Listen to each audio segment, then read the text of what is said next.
गरीब की शहरी बेटी ने उजाड़ा गांव की बेटी का घर। गरीब उमा की बेटी प्रतिभा विदा होकर उसकी आंखों से ओझल भी नहीं हुई थी कि टेंट वाले उसकी शादी का टेंट खोलने में लग गई और खाना बनाने वाले अपने बर्तन समेटने लगे। घर को सोना करके आज मेरी बड़ी बेटी अपने घर विदा हो गई है। तभी केटरिंग वाले और टेंट वाले उसे अपने अपने बिल थमा देते हैं। उमा अपने कीपैड फोन से अपनी छोटी शहरी बेटी पूनम को कॉल लगाती है। हेलो पूनम बेटा, तेरी गरीब बहन तो विदा होकर अपने ससुराल चले गई, पर तू अपनी सगी बहन की शादी में भी नहीं आई। क्या करूँ माँ, मैं तो आना चाहती थी लेकिन मुझे ऑफिस से छुट्टी ही नहीं मिली। हाँ बेटा मैं जानती हूँ, पर तेरे ही भरोसे तो मैंने इतने धूमधाम से और कर्ज लेकर अपनी गरीब बेटी की शादी की है। अब इतना सारा कर्जा मैं कैसे उतारूंगी। माँ आप बिल्कुल चिंता मत करो, मैं अभी अपने अकाउंट से आपके अकाउंट में पैसे ट्रांसफर कर रही हूँ। आप सारा कर्जा चुका दो और अपनी सेहत का ध्यान रखना। कुछ देर और बात करने के बाद उमा फोन डिस्कनेक्ट करके पैसे ट्रांसफर कर देती है और उमा अपनी शहरी बेटी के भेजे हुए पैसों से उमा सारा कर्जा उतार देती है। अगले दिन तक उसकी गांव की बेटी प्रतिभा के मध्यम वर्गीय लेकिन साफ सुथरे शहरी ससुराल में उसकी सारी रस्में हो चुकी थी। शादी की अगली सुबह जब उसका पति अविनाश सोकर उठता है और देखता है कि उसके ऑफिस के कपड़े प्रेस हुए बेड के साइड टेबल पर रखे हैं और उसके जूते भी पूरी तरह साफ टेबल के नीचे रखे हुए हैं, तो अरे वाह, सुबह सुबह ये सब किसने किया? जिसने भी किया बहुत अच्छा किया। तभी प्रतिभा सिर पर लंबा घूंघट काढ़े, माथे पर लंबा सिंदूर लगाए, पैरों में भारी बिछिया और मोटी पायल, कमर में चांदी का कमरबंद बांधे देहाती अंदाज में धीरे धीरे पैर बढ़ाती हुई हाथ में चाय का कप लिए कमरे में आती है और कप अविनाश की तरफ बढ़ा देती है। ए जी चाय पी लीजिए, गरम गरम है। अविनाश मुस्कुराता है और चाय का कप लेकर साइड टेबल पर रख देता है। वो आगे बढ़कर प्रतिभा का हाथ पकड़ता है और उसे अपनी तरफ खींचकर गले से लगा लेता है, हड़बड़ाकर खुद को छुड़ाने की कोशिश करते हुए। क्या कर रहे हो जी, छोड़िए हमें। अरे अपनी पत्नी को प्यार कर रहा हूँ और क्या कर रहा हूँ, शर्मा कर इधर उधर देखते हुए।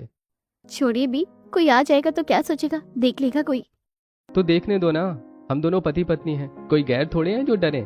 नहीं नहीं छोड़िए मुझे, हमें बहुत शर्म आती है। प्रतिभा हाथ झटक कर तेजी से कमरे से बाहर किचन की तरफ भाग जाती है।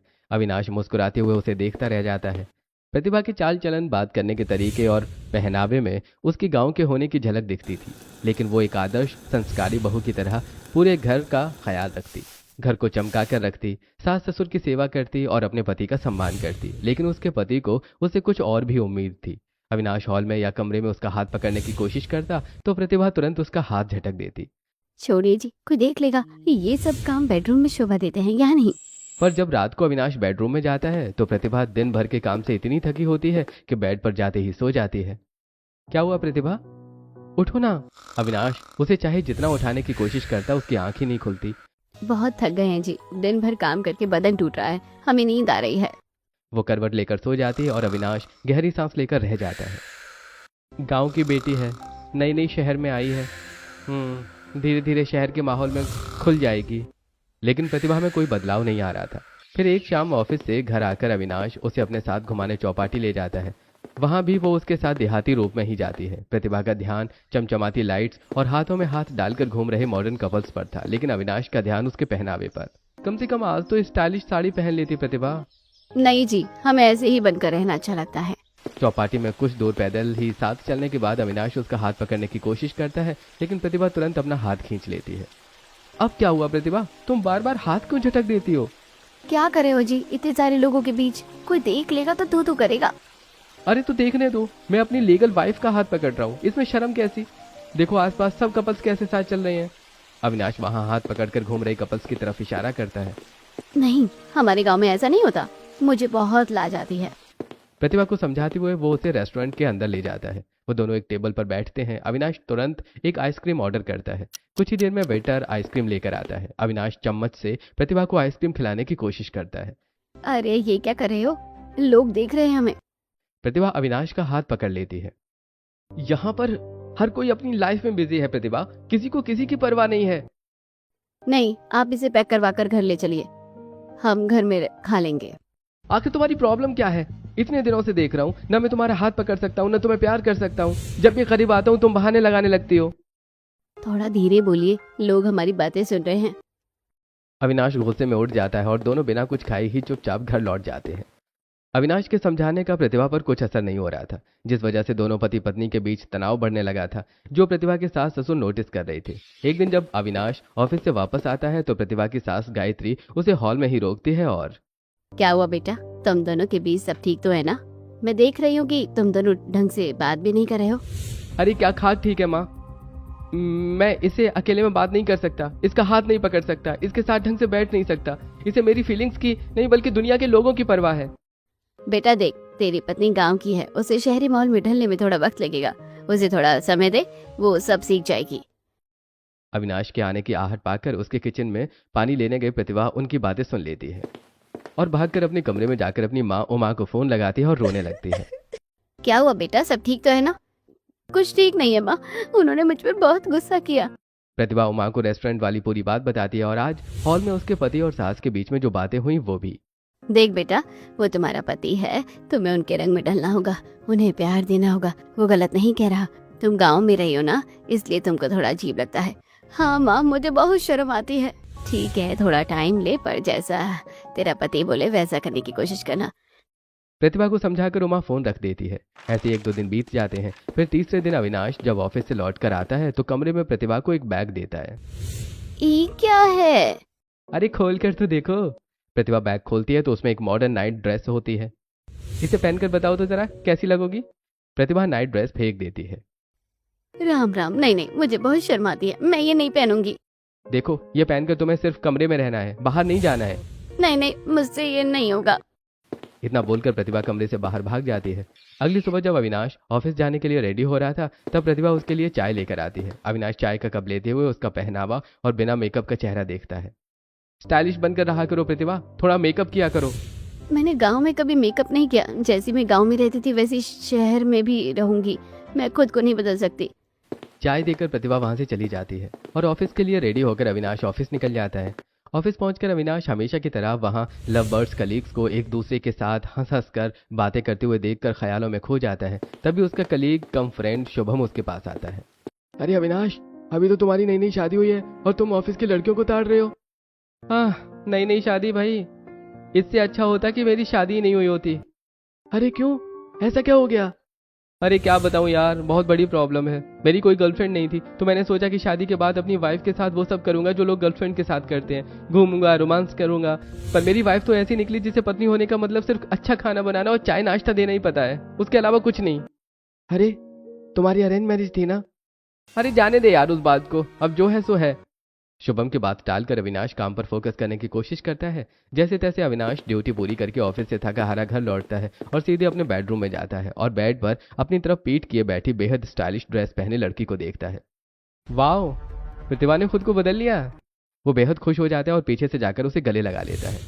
आई लव यू डार्लिंग, मुझे पता था कि तुम एक दिन मेरे लिए खुद को जरूर बदल लोगी। लड़की अचानक हड़बड़ाकर पीछे मुड़ती है। वो प्रतिभा नहीं बल्कि उसकी छोटी बहन पूनम है। अरे जीजू छोड़िए, मैं आपकी वाइफ नहीं, आपकी साली पूनम हूँ। दीदी तो किचन में है। अविनाश हड़बड़ाकर पीछे हटता है। ओह सॉरी सॉरी पूनम, मुझसे बहुत बड़ी गलती होगी, गलतफहमी हो गई, मुझे लगा कि प्रतिभा है। अविनाश पूनम को ध्यान से देखता है। उसके खूबसूरत बाल, मॉडर्न ड्रेस और अट्रैक्टिव लुक्स देखकर वो दंग रह जाता है। दोनों सगी बहनें हैं पर जमीन आसमान का फर्क है। एक पूरी गवार और दूसरी इतनी स्टाइलिश। पूनम भी उसे बड़े गौर से देखती है।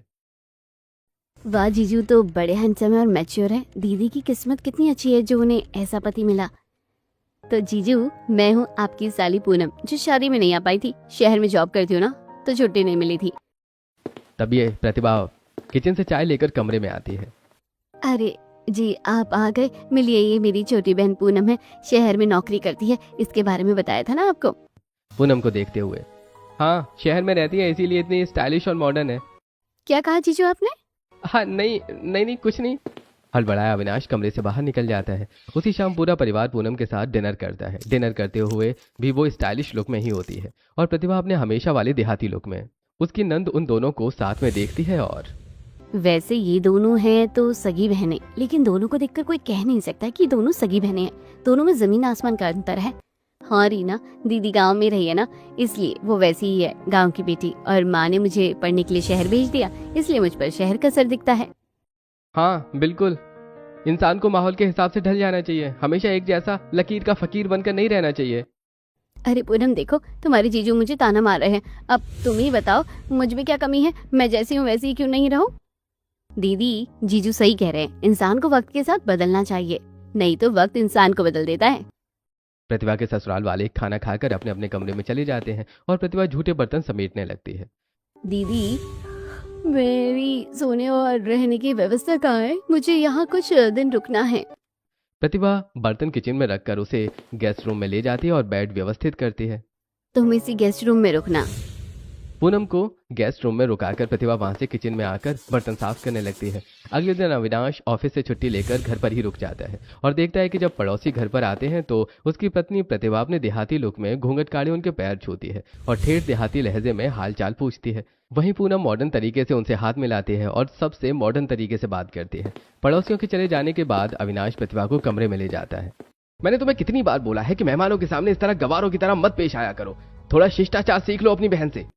देखिए, जैसी मैं हूँ वैसी ही रहूंगी। मैं गांव की बेटी हूँ तो आखिर इसमें बुराई क्या है? बुराई कुछ नहीं है, पर थोड़ा अपनी बहन से सीखो। वो कितने अच्छे तरीके से लोगों से पेश आती है। वो कुछ दिनों के लिए यहाँ है, तब तक उससे कुछ सीख लो। प्रतिभा गुस्से में पैर पटकती हुई किचन में चली जाती है। उसके किचन में पहुंचने से पहले ही उसकी बहन पूनम वहां जाकर रसमलाई बनाने की तैयारी कर चुकी थी। दोनों बहनें रसमलाई बनाकर हॉल में ले जाकर टेबल पर रखती हैं। प्रतिभा तो आदतन चुपचाप खड़ी हो जाती है, लेकिन पूनम चम्मच में रसमलाई लेकर जबरदस्ती सोफे पर बैठे अविनाश को खिलाने की कोशिश करती है। जीजू, जरा चक्कर बताओ तो, रसमलाई कैसी बनी है? अविनाश पूनम की इस गर्मजोशी और नजदीकी से थोड़ा असहज पर अंदर से खुश होता है और पूनम का हाथ पकड़कर रसमलाई खाता है। अरे, टेस्ट तो ठीक ठाक ही था, पर तुम्हारी उंगलियों को छूते ही इसका स्वाद 100 गुना बढ़ गया। ओहो, ये बात है तो इसी बात पर अपनी इस प्यारी साली को पूरा शहर घुमा कर लाइए। ठीक है, बिल्कुल चलेंगे। अच्छा, साली को घुमाने ले जाओगे और अपनी पत्नी को घर पर छोड़ दोगे? ठीक है, तुम भी चलो, हम तीनों चलेंगे। अविनाश और पूनम दोनों मॉडर्न और मैचिंग कपड़ों में और प्रतिभा भारी साड़ी और गहनों में एक साथ घर से निकलते हैं। अविनाश उन दोनों को पार्क में ले जाता है। पार्क में चलते वक्त पूनम अविनाश के काफी चिपक कर और उसका हाथ पकड़कर चलती है और प्रतिभा उनके पीछे पीछे। पूनम, ये क्या बदतमीजी है? तुम जीजू से ऐसे चिपक कर क्यों चल रही हो? लाज शर्म नहीं है क्या? लोग देखेंगे तो क्या कहेंगे? दीदी, तुम सच में पागल हो। लोगों के पास इतना फालतू टाइम नहीं है कि वो दूसरों की लाइफ देखे, और अगर किसी को देखना भी है तो देखने दो। ये मेरे जीजू है, कोई गैर नहीं। अगर किसी को कोई आपत्ति होगी वो खुद जवाब मैं दे दूंगी। पूनम अविनाश के कंधे पर हाथ रख देती है और ऐसे ही पार्क में घूमते हैं। फिर वो तीनों एक रेस्टोरेंट में बैठते हैं। पूनम और अविनाश जोर जोर से हंसकर बातें करने लगते हैं। और जीजू बताओ, लाइफ कैसी चल रही है? दीदी आपका अच्छे से ख्याल रखती है ना? हाँ, बहुत अच्छे से ख्याल रखते हैं, बिल्कुल वैसे ही जैसे वो मेरी पत्नी नहीं मेरी माँ हो। पूनम और अविनाश दोनों ठाका मारकर हंसने लगते हैं। थोड़ा धीरे बात करो, आसपास के लोग सुन रहे हैं। तुम्हें इससे क्या दिक्कत है? सुनने दो ना, हम बस बातें ही तो कर रहे हैं। वो तीनों वहां स्नैक्स खाकर एक शॉपिंग मॉल में पहुंचते हैं। वहां पूनम कई मॉडर्न ड्रेसेस ट्राई करती है और ट्रायल रूम से निकलकर अविनाश को दिखाती है। जीजू बताओ, ये ड्रेस मुझ पर कैसी लग रही है? अविनाश उसे देखता रह जाता है। काश मेरी माँ ने मेरे लिए पूनम को चुना होता, इस गवार प्रतिभा को नहीं। क्या हुआ जीजू, कहाँ खो गए हो? कहीं नहीं, ये ड्रेस तुम्हारे लिए ही बनी है। अविनाश उन तीनों को घुमाकर और शॉपिंग करवाकर वापस घर ले आता है। कुछ दिन रुककर पूनम वहां से जाने के लिए अपना बैग हॉल में लेकर तैयार खड़ी है। वहां मौजूद अपनी बहन और जीजू से गले लगकर इमोशनल हो जाती है। जीजू, आपके साथ बिताए ये दिन बहुत अच्छे थे। दीदी जीजू का ख्याल रखना, और जीजू आप भी दीदी का ध्यान रखना। पूनम, जा रही हो तो अपना नंबर तो देती जाओ, कभी कभी हालचाल पूछ लिया करूंगा। अरे हाँ जीजू, मैं तो भूल ही गई थी। दोनों अपना नंबर एक्सचेंज करते हैं। फिर पूनम मुस्कुराते हुए वहां से चली जाती है। पूनम के जाने के बाद प्रतिभा वैसी ही रही, उसमें कोई बदलाव नहीं आया। अविनाश ऑफिस से जब भी देर से घर आता और हॉल में खाना खाने बैठता तो प्रतिभा उसके पास बैठकर घर की चुगलियां शुरू कर देती। देखो जी, तुम्हारी छोटी बहन रीना मेरे काम में हाथ नहीं बटाती। कॉलेज से आती है और अपने फोन में व्यस्त हो जाती है। सारा बोझ मुझ पर ही है। देखो, मैं दिन भर का थका हारा खाना खा रहा हूँ, थोड़ा चुप रहो। ये फालतू बातें बाद में भी हो सकती हैं। प्रतिभा तब भी चुप नहीं होती तो अविनाश थाली साइड में करके उठकर कमरे में चला जाता है। थोड़ी देर बाद प्रतिभा कमरे में आती है और अपनी माँ को कॉल लगा लेती है। हाँ माँ, बताओ कैसी हो? खेत की बुआई हुई कि नहीं? गांव का क्या हाल है? अविनाश बेड पर लेटा चिढ़ जाता है। देखो प्रतिभा, जब मैं कमरे में रहूं तो मुझसे बात किया करो, ये हर वक्त फोन पर बातें मत किया करो। मैं अपनी सगी माँ से बात कर रही हूँ, इसमें भी आपको प्रॉब्लम है? अविनाश झुंझलाकर उठता है और बालकनी में चला जाता है। वो अपनी जेब से फोन निकालकर पूनम का नंबर डायल करता है। अरे जीजू, आज कैसे याद किया? बस पूनम, बहुत दिनों से सोच रहा था तुमसे बात करूं, पर सोचता था कि तुम क्या सोचोगी, पर आज खुद को रोक नहीं पाया। बहुत अच्छा किया जीजू, मैं भी आपको कॉल करना चाहती थी, पर यही सोचकर डरती थी कि आप कहीं गलत ना समझ लें। दोनों के बीच काफी देर तक बातें होती हैं। उस रात के बाद दोनों के बात करने का रोज का सिलसिला बन जाता था। जब भी अविनाश को मौका मिलता वो पूनम को कॉल कर लेता, और जब पूनम को टाइम मिलता तो वो उसे कॉल करके बात कर लेती, और प्रतिभा को पता ही नहीं चला कब उन दोनों के बीच नजदीकियां बढ़ गईं। लेकिन एक दिन सभी घरवाले रिश्तेदार के यहाँ गए हुए थे। घर पर सिर्फ अविनाश और प्रतिभा ही थे। प्रतिभा हॉल में झाड़ू लगा रही थी, तभी अविनाश पीछे से आकर प्रतिभा को बाहों में भर लेता है। ई का बदतमीजी है जी, मुझे घर की साफ सफाई करने दीजिए, फालतू परेशान मत किया कीजिए। अविनाश प्रतिभा को छोड़ देता है। पूरे घर की साफ सफाई करने के बाद प्रतिभा जब अपने कमरे के बाथरूम में नहाने जाने लगती है, तब फिर अविनाश उसके पीछे आता है। प्रतिभा, आज घर पर कोई नहीं है, मैं भी चलूं तुम्हारे साथ नहाने? क्या बकवास कर रहे हैं आप, हमें ऐसा गंदा माहौल बिल्कुल पसंद नहीं है। एक बार फिर अविनाश का दिल टूट जाता है। फिर दोपहर में दोनों हॉल में खाना खाने बैठते हैं। खाना खाने के बाद प्रतिभा अपनी माँ को फोन लगा देती है। हाँ माँ, आज घर पर कोई नहीं था तो मैंने पूरे घर का कोना कोना साफ कर दिया। यह औरत कभी नहीं सुधरेगी। जब घर वाले होते हैं तो कहती है कि मम्मी पापा हैं, और आज कोई नहीं है तो इसे माँ की पड़ी है, इसे मेरी कोई फिक्र ही नहीं है। ठीक है, अब मैं भी वही करूंगा जिससे मुझे खुशी मिले। अविनाश तुरंत उठकर कमरे में जाता है और पूनम को कॉल मिलाकर उससे बात करने लगता है। उस दिन के बाद से अविनाश प्रतिभा से पूरी तरह कटना शुरू कर देता है। प्रतिभा घर की कोई बात बताती तो वो सिर्फ हाँ हूँ करता। फिर एक दिन अविनाश सुबह घर से ऑफिस की मीटिंग का बहाना बनाकर पूनम के शहर उससे मिलने पहुंच जाता है। दोनों एक कैफे में एक दूसरे का हाथ पकड़कर बैठे हुए हैं। क्या बात है जीजू, आजकल आप मुझ पर कुछ ज्यादा ही ध्यान दे रहे हैं। रोज कॉल रोज मैसेज, और आज तो सीधे यहाँ मिलने भी आ गए। हाँ पूनम, क्योंकि तुम भी तो मुझ पर ध्यान देती हो। सच बताऊं, तुम मुझे बहुत दिलचस्प और अट्रैक्टिव लगती हो। बात तो सही है जीजू, पर आप शादीशुदा हैं। आपने मेरी सगी दीदी से शादी की है। शादी तो की है, पर मुझे अब एहसास हो रहा है कि मैंने गलत इंसान से शादी कर ली। वो बदलने को तैयार ही नहीं है। मेरी माँ तुम्हारी माँ को बचपन से जानती थी, इसलिए उन्होंने हमारा रिश्ता तय कर दिया। मुझे लगा था कि मैं उसे शहर के हिसाब से ढाल लूंगा, पर वो तो गवार की गवार ही रहना चाहती है। मुझे जो प्यार पत्नी से चाहिए था वो मुझे तुमसे मिल रहा है। अविनाश का हाथ चूमते हुए। कोई बात नहीं अविनाश जी, अगर दीदी आपका ख्याल नहीं रख सकती तो मैं आपका ख्याल रखूंगी। पूनम से पहली मुलाकात के बाद अविनाश वापस घर लौट आता है, लेकिन उसका दिल उसी के पास रह जाता है।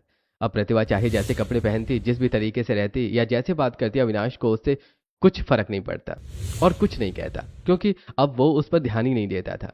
कुछ हफ्ते बीत जाने के बाद एक रात छत पर जाकर अविनाश पूनम को कॉल करता है। अविनाश, आखिर कब तक ऐसे चलेगा? आप कब तक मुझसे ऐसे छुप छुप कर मिलते रहेंगे, बात करते रहेंगे? मुझे ये सब दूरी बर्दाश्त नहीं होती है। मैं भी यही सोच रहा था पूनम। अब मैं एक काम करता हूँ, मैं अपना ट्रांसफर तुम्हारे ही शहर में करवा लेता हूँ। हम दोनों एक ही फ्लैट में साथ रहेंगे।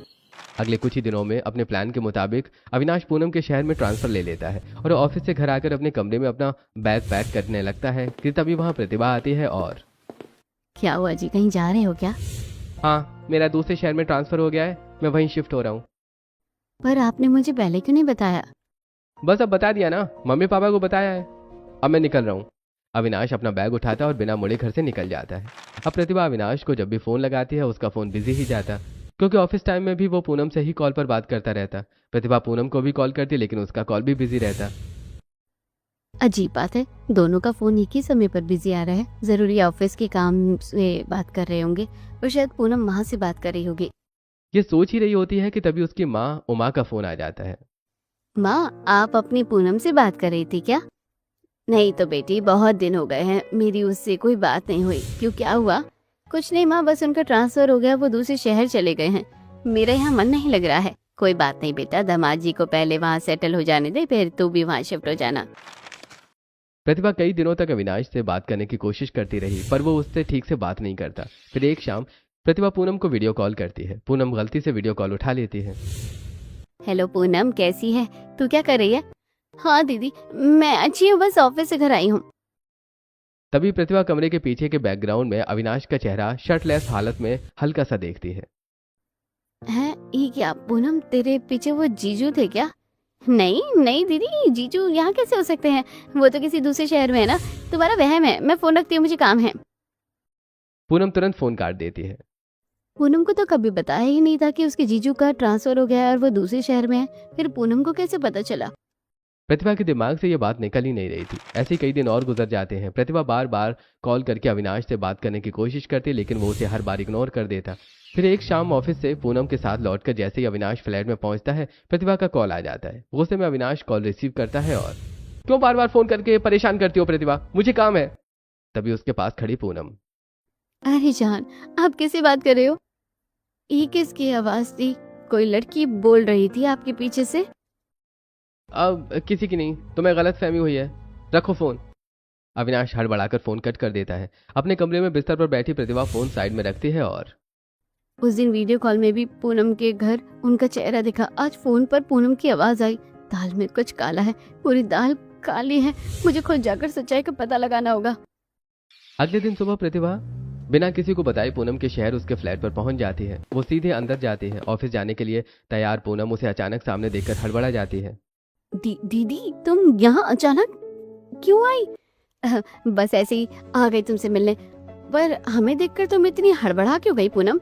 नहीं, मैं कहाँ हड़बड़ाई हूँ, बस ऑफिस के लिए निकल ही रही थी, देर हो रही थी। बैठो, मैं पानी लाती हूँ। प्रतिभा की नजर सोफे पर पड़ती है जहां अविनाश की ऑफिस की टाई और उसकी शर्ट रखी है। वॉल पर अविनाश की तस्वीरें लगी देखकर प्रतिभा का दिल टूट जाता है। वो तुरंत अविनाश को फोन लगाती है। अविनाश बेडरूम से बाहर निकलता है और इस बात से बेखबर कि प्रतिभा उसके सामने ही खड़ी है, फोन डिस्कनेक्ट कर देता है। अपने सामने अविनाश को खड़ा देखकर प्रतिभा फूट फूट कर रोने लगती है। आखिर क्यों किया आपने मेरे साथ ऐसा? हमारी ही सगी बहन के साथ मिलकर हमें धोखा दे दिया। क्या कमी थी हमारे प्यार में? अविनाश कुछ देर खामोश खड़ा रहता है और फिर कमी? अरे कमी तुम खुद हो प्रतिभा। तुम एक गांव की गंवार लड़की हो। मैंने तुम्हें कितना समझाने की कोशिश की, मॉडर्न बनने को कहा, पर तुम्हें मेरे अलावा पूरी दुनिया की फिक्र थी। तुमने कभी मुझे एक पत्नी का सुख नहीं दिया। हाँ दीदी, तुम मॉडर्न नहीं, ठेठ गांव की हो। जीजू इतने हैंडसम और मैच्योर है, तुमने कभी उनकी कदर ही नहीं करी। मुझे उनसे ये परेशानी देखी नहीं गई और हम दोनों कब एक दूसरे के करीब आ गए हमें पता ही नहीं चला। अब जीजू मेरे साथ ही रहेंगे। प्रतिभा पूरी तरह से टूट जाती है। वो बिना कुछ कहे रोते हुए वहां से निकल जाती है और अपने ससुराल वापस आ जाती है। वो ससुराल में किसी को कुछ नहीं बताती कि वो अविनाश और पूनम से मिलकर आई है। कुछ दिन अपने पति और बहन की बातों के बारे में सोचने के बाद अपने कमरे में आईने के सामने खड़ी प्रतिभा। जैसा अविनाश ही मुझे बनाना चाहते थे, अब मैं वैसे ही बनकर दिखाऊंगी। प्रतिभा खुद को पूरी तरह बदलने का फैसला करके मॉल से शॉर्ट्स और मॉडर्न वेस्टर्न कपड़े खरीद कर लाती है और फिर एक बेहद छोटे शॉर्ट और टॉप पहनकर हॉल में आती है जहां उसके सास ससुर गायत्री और महेंद्र बैठे हैं। अरे बहू, ये क्या बदतमीजी है? तुमने ये कैसे कपड़े पहने हैं? बहू, क्या पागलपन है ये? होश में है तू? घर की मर्यादा भूल गई है क्या? प्रतिभा कुछ नहीं बोलती, बस एक अजीब सी मुस्कान के साथ किचन में चली जाती है। अब प्रतिभा घर में मॉडर्न कपड़ों में ही रहती। फिर एक दिन घर पर पड़ोसी आए हुए थे, तभी अविनाश भी घर आता है। उसे देखकर मॉडर्न कपड़ों में प्रतिभा जबरदस्ती अविनाश का हाथ पकड़ लेती है। अरे गायत्री, तुम्हारी बहू को क्या हो गया? कैसे अजीब हरकतें कर रही है? अविनाश गुस्से से लाल पीला होकर प्रतिभा को बेडरूम में खींच कर ले जाता है। ये क्या तमाशा लगा रखा है तुमने? मम्मी पापा ने सब बताया कि तुम्हारी हरकतों के बारे में। जैसी हो वैसी बनकर क्यों नहीं रहती? क्यों जी, मैं जैसी थी वैसी रहती तो आपको पसंद नहीं आता था? आपको तो शहर की मॉडर्न लड़कियां पसंद है ना, तो मैं वैसी ही बनने की कोशिश कर रही हूँ। अब क्या परेशानी है? अविनाश समझ जाता है कि प्रतिभा ऐसा क्यों कर रही है, इसलिए वो चुपचाप वापस लौट जाता है। लेकिन अविनाश ने क्या किया है, इस बात से अनजान उसके माँ बाप प्रतिभा को माँ को कॉल करके बुला लेते हैं। वो हड़बड़ाती हुई आती है और हॉल में सब लोगों को बैठा देखती है। ओ माँ बहन, तुम्हारी बेटी पागल हो गई है। हमने बहुत बड़ी गलती की जो गांव की बेटी समझकर इससे अपने बेटी की शादी कर दी। ये रोज घर में छोटे कपड़े पहनकर तमाशा करती है। अगर ऐसा ही चलता रहा तो हम इसे घर से निकाल देंगे। बता बेटी, तू ऐसा क्यों कर रही है? क्यों अपने ससुराल वालों को परेशान कर रही है? माँ, मैं पागल नहीं हूँ, असली पागल तो आपका दामाद और आपकी शहरी बेटी पूनम है। प्रतिभा अपने पति और बहन के बारे में जो कुछ भी जानती थी वो सब सच सच बता देती है। मुझे तुम्हारी बातों पर भरोसा नहीं है। मैं इस बात को नहीं मान सकती कि मेरी शहरी बेटी गांव की बेटी का घर उजाड़ सकती है। तो ठीक है, आप सब चलिए हमारे साथ, सच अपनी आंखों से देख लीजिए। प्रतिभा उन सबको अविनाश और पूनम के फ्लैट में ले जाती है जहां पहुंचने में शाम हो चुकी थी। तब तक वो दोनों ऑफिस से आकर हॉल में सोफे पर एक दूसरे का हाथ थामे बैठे थे। तभी महेंद्र, गायत्री, उमा और प्रतिभा एक साथ हॉल के अंदर दाखिल होते हैं। अविनाश और पूनम डरकर खड़े हो जाते हैं। मुझे लगा था कि आप बड़े संस्कारी परिवार के हैं, ऐसे संस्कार दिए आपके माँ बाप ने। आप मेरी दोनों बेटियों की जिंदगी तबाह कर रहे हैं। उमा बहन, मेरे बेटे पर उंगली उठाने से पहले अपनी इस शहरी बेटी को देखो जिसने अपनी ही सगी बहन का घर उजाड़ दिया। उमा पूनम को थप्पड़ मारने के लिए हाथ उठाती है। नीच लड़की, तुझे शर्म नहीं आई अपनी बहन का घर उजाड़ते हुए? मौसी जी, कमी सिर्फ भैया की नहीं है। भैया ने भाभी को बदलने की कितनी कोशिश की, अपनी परेशानी बताई, पर भाभी बिल्कुल नहीं बदली। वो हमेशा गंवार बनी रही। तो भैया क्या करते? बस, आपस में बहस करने से समस्या नहीं सुलझेगी। हमें ठंडे दिमाग से सोचना होगा, वरना इन तीनों बच्चों की जिंदगी हमेशा के लिए बर्बाद हो जाएगी। इस समस्या का कोई समाधान नहीं होगा भाई साहब। हर समस्या का समाधान बातचीत से निकल सकता है। महेंद्र जी अविनाश के पास जाते हैं। अविनाश बेटा, तूने ऐसा क्यों किया? पापा, मैं सिर्फ अपनी पत्नी का प्यार चाहता था, पर इसने मुझे अच्छे खाने और साफ घर के अलावा कभी एक पत्नी का सुख नहीं दिया। मुझे जो इससे नहीं मिला वो पूनम में दिखा। पूनम तू बता, तूने अपनी बहन के पति पर डोरे क्यों डाले? माँ मुझे माफ कर दो, मेरा ऐसा कोई इरादा नहीं था, पर जीजू जब भी अपनी परेशानी बताते थे मैं उनकी तरफ अट्रैक्ट होती चली गई। मुझे समझ ही नहीं आया कि कब ये सब हो गया। मुझे माफ कर दो माँ, मुझे अपनी गलती का एहसास हो गया है। अविनाश के सामने हाथ जोड़कर खड़ी प्रतिभा। मुझे भी माफ कर दीजिए, मुझसे बहुत बड़ी भूल हो गई है। मैं समझती थी कि अच्छा खाना खिलाना, आपके कपड़े प्रेस करना और परिवार का सम्मान करना ही पति का प्यार होता है, पर जब आपने ये सब किया तब मुझे समझ आया कि एक पति को अपनी पत्नी का शारीरिक और मानसिक साथ भी देना चाहिए होता है। मेरे प्यार में ही कमी थी। अब इस माफी का क्या फायदा प्रतिभा? फायदा है बेटा, गलतियां सबसे होती हैं, पर गलती का एहसास होना और माफ कर देना सबसे बड़ी बात है। प्रतिभा को अपनी गलती समझ आ गई है। तुम दोनों एक दूसरे को एक और मौका दो। थोड़ा तुम बदलो, थोड़ा बहू बदलेगी। जिंदगी में थोड़ा एडजस्ट तो करना ही पड़ता है। अविनाश प्रतिभा की तरफ देखता है, उसकी आंखों में सच्चा पछतावा है। अविनाश का दिल पिघल जाता है। ठीक है पापा, अगर आप सब मुझे माफ कर रहे हैं तो मैं भी प्रतिभा को दूसरा मौका देने के लिए तैयार हूँ। पूनम प्रतिभा को गले से लगा लेती है। दीदी मुझे माफ कर दो, मैंने तुम्हारा घर उजाड़ दिया। अब मैं खुद तुम्हें सिखाऊंगी कि मॉडर्न और स्टाइलिश कैसे बना जाता है। उसकी जरूरत नहीं है पूनम, भाभी को मॉडर्न बनाने के लिए मैं हूं ना। सब मुस्कुराते हैं और आंखों में खुशी के आंसू लिए अविनाश को साथ लिए वापस घर की तरफ बढ़ते हैं। 3 दिन बीत जाने के बाद चौथी शाम हल्की स्ट्रीट लाइट्स में हल्के मेकअप और सुंदर सलवार सूट में बेहद प्यारी लग रही प्रतिभा अविनाश के साथ अविनाश के हाथ में हाथ डाले वॉक कर रही है। बस प्रतिभा, मैं अपनी लाइफ में तुमसे यही तो चाहता था। अगर तुम ये सब पहले कर देती तो मैं कभी पूनम की तरफ आकर्षित ही नहीं होता। प्रतिभा अविनाश के कंधे पर सिर रख देती है। मुझे माफ कर दीजिए जी, अगर मैं समय रहते ये बात समझ जाती तो हमारा घर टूटने की नौबत ही नहीं आती। वो दोनों एक दूसरे की आंखों में खो जाते हैं। हर किसी का परिवार प्रतिभा और अविनाश के जैसा नहीं होता, इसलिए बहुत सी शहरी बेटियां गांव की बेटियों के घर उजाड़ देती हैं। तो यदि आप भी गांव की बेटी हो तो अपना घर उजड़ने से बचाने के लिए खुद को जरूर बदलो।